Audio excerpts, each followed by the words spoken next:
Guys, panoorin niyo 'to.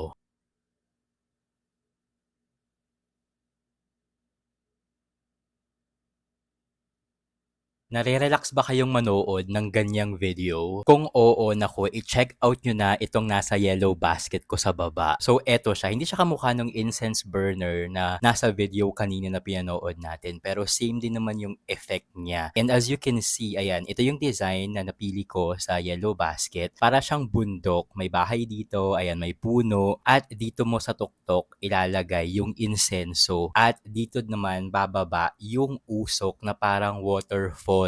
And ito naman yung sample video nung tinry kong gamitin itong incense burner na nabili ko dito. And as you can see nga, parang ang tubig or waterfalls na bumabagsak pababa yung usok ng insenso na to compared sa ibang insenso na pataas yung usok. So perfect to kapag mahilig kayong mag-meditate or mag-manifest kasi talagang makakapag-focus kayo kung ano yung intention nyo. And meron na din siyang kasamang mga insenso, ayan. Yung insenso niya is ganyan lang siya kaliit and merong butas sa baba. So ito yung paglalabasan ng usok pababa. Meron ng kasamang insenso kapag bumili kayo ng incense burner tulad nito. May iba't ibang designs. Ito hindi lang ganito. Pero pwede din naman kayong bumili ng insenso lang. Kung ako sa inyo, dadamihan ko na yung insenso para minsanang shipping fee na lang. So kung gusto niyo ng ganito, kung gusto niyo ma-relax, kung gusto niyo makapag-focus kapag kayo ay nagme-meditate or nagma-manifest ng kung ano-anong gusto niyong ma-achieve sa buhay niyo, check out niyo na agad itong incense burner na to.